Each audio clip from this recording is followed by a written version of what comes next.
আমি অধিবাসী মুছলমান যিসকল অনুপ্ৰৱেশকাৰী আহিছে তেওঁলোকৰ ওচৰত আমি যাব দিব নোখোজো আমি অসমীয়া বঙালী মানুহখিনিক অসমীয়াৰ লগত মিলাই ৰাখিব খোজো সেইটো বিজেপিৰ দৃষ্টিভংগী সেইটো ইলেকশ্যনৰ আগত আৰু পিছততো বদলা নাই আমি কৰো আমি স্পষ্টভাৱে কৰো কাৰণ ধৰ্মৰ নামতে ভাৰত দ্বিখণ্ডিত হৈছিল গতিকে সেইটোতো কোনো কথা নতুন কথা নহয় ধৰ্মৰ নামত ভাৰত দ্বিখণ্ডিত হোৱাটো কোনো নতুন কথা নহয় মুছলিম লীগেতো ধৰ্মৰ নামতে ভাৰতক দ্বিখণ্ডিত কৰিছিল জিন্নাইতো ভাৰতক দ্বিখণ্ডিত ধৰ্মৰ নামত কৰিছিল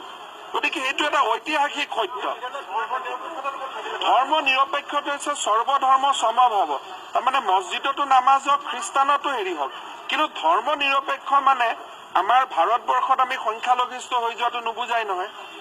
আমি ধৰ্ম নিৰপেক্ষ মানে এইটো বুজাই নেকি যে আমি ভাৰতবৰ্ষত সংখ্যালঘিষ্ঠ হৈ যাব লাগে ধৰ্ম নিৰপেক্ষ মানে এইটো নেকি যে বৰপেটা দুৰ্গা পূজাৰ মন্দিৰবিলাক নোহোৱা হৈ যাব লাগে ধৰ্ম নিৰপেক্ষ মানে এইটো নেকি যে সত্ৰবিলাক এটা জাগাৰ পৰা ওলাই আহিব লাগে ধৰ্ম নিৰপেক্ষ মানে এইটো নেকি যে বটদ্ৰবাৰ মাটি কোনোবাই কাঢ়ি লৈ যাব লাগে ধৰ্ম নিৰপেক্ষ মানে এইটো নেকি যে পবিত্ৰ আৰু কাজিৰঙাৰ মাটি কোনোবাই লৈ যাব লাগে খেদিব লাগে ন সেইটো কাৰণে এইটো গোটেই কথাটো সেইকাৰণে মই কৈ আছো যে আমাৰ শত্ৰু কোন 1 লাখ 1.5 লাখ মানুহ শত্ৰু নে যি 55 লাখ মানুহ আছে সেইখিনি শত্ৰু গতিকে শত্ৰু মিত্ৰৰ পেচা নহওক